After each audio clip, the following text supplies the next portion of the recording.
That's right, folks. My lead story tonight is an exclusive interview with Congressman Ron Paul. He's still very much a factor in the Republican race. And the sizzle story today is the shocking charge that Ron Paul has an alliance with Mitt Romney that could lead to his son, Senator Rand Paul, being installed as the Romney vice president. Take a listen to all this. Joining us exclusively now is Texas Republican Congressman and presidential candidate Ron Paul. Dr. Paul, welcome back to the show, as always, sir. And let me begin with this. Thank you. Rick Santorum was whining this morning on the Laura Ingraham radio show. He's whining that you are attacking him too much and you never attack Mitt Romney, and he's accusing you of having an alliance with Mitt Romney.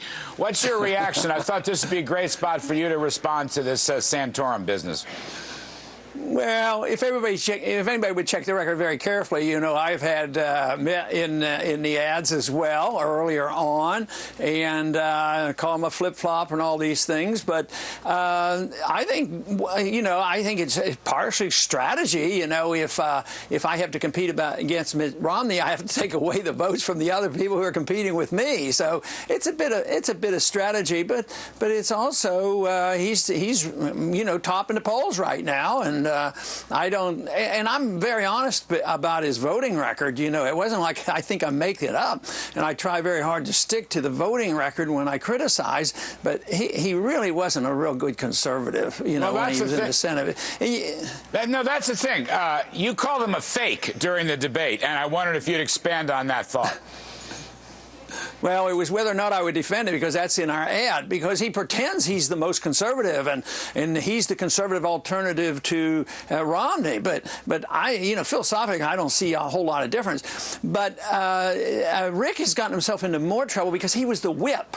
And, you know, when he said he's a team player, that's one of the things that has annoyed me the most, because when they're whipping you and they think they can get your vote, they finally come down. The ultimate test is for the speaker to come to somebody in the House and say, you got to do it. You got to be part of the team. And so this is what Santorum was going. This is a team thing. And I think that's what is wrong. That's what I said in the debates. I think that's what's wrong with Washington. No, it isn't. It's good economic policy, good foreign policy, follow the oath of office, follow your promises. But it's not to go along to get along and to participate.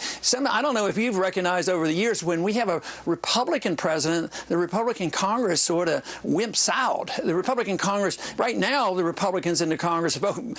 I vote much more with them now. But when we had a Republican president, that wasn't the case. And I think when Santorum was there, he had to defend, you know, the moderate policy of a moderate president, and that's how he gets himself into trouble. But to claim he's a real sound fiscal conservative, I think that's where I think he's faking it. Well, let me just take this up. Okay, he's faking it. My friend Joe Scarborough, TV pundit and so forth, former House member, you probably know him. Joe Scarborough has been speculating and ruminating that you do have an alliance with Mr. Romney, but Scarborough's take is, and I want to get your reaction to this, that it's about your son, Senator Rand Paul, because there could be a deal that Rand Paul will go on the Romney ticket as vice president or will serve in a position in the cabinet in a Romney administration. So now we've gone from a potential, from whining from Santorum to an alliance between you and Romney in order to get Senator Rand Paul a job as VP or cabinet secretary. Your reaction to that train of thinking?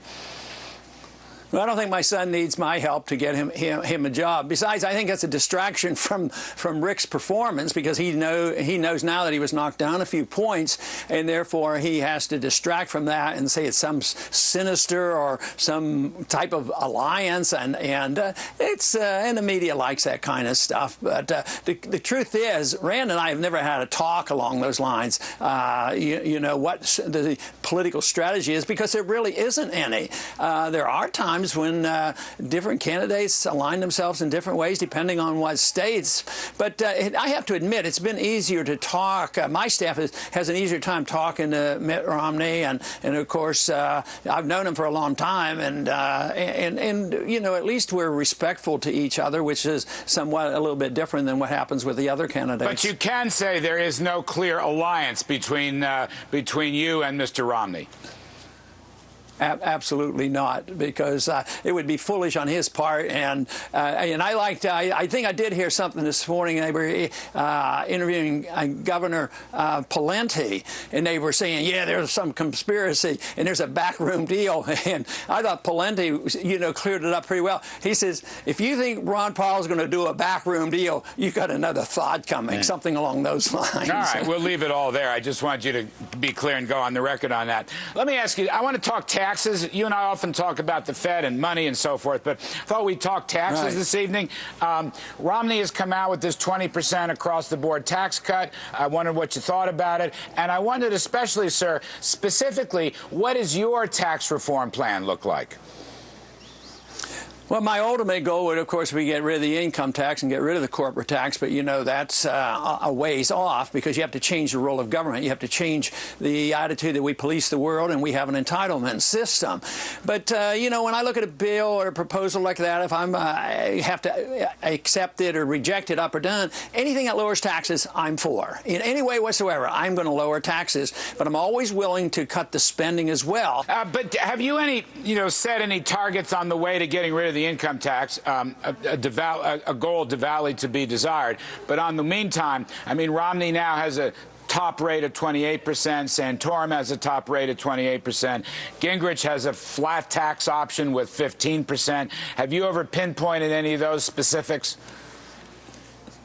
Well, anything that's lower. I aim for 0. If I could get it, if they want 28, I want 25. If they want 25, I'm going to aim for 20. But that is secondary to the spending, so we have to deal with the whole program.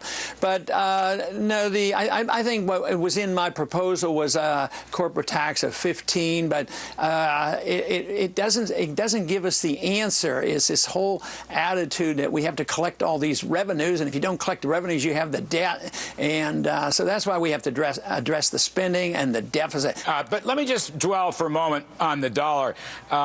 Oil prices, as you well know, oil prices are surging again. Gasoline prices are surging.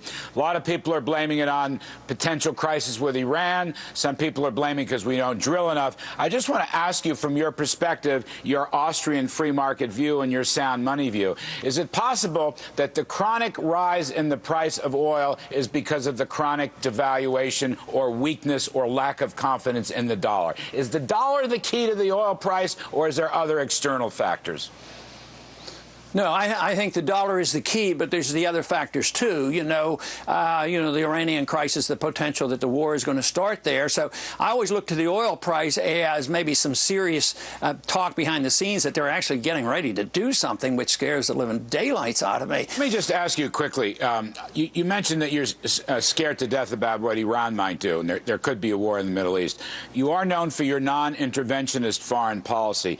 If Iran did declare war in the Middle East, if Iran closed the Strait of Hormuz, which probably drive oil prices at least temporarily to $200 a barrel, would you, as President Paul, take any action against Iran in those events? Well, first off, there's 0 chance of that happening. They're not suicidal. They're under the gun. They're surrounded by 45 United States air bases and military bases around their country with the Navy over there. So they're not going to commit suicide.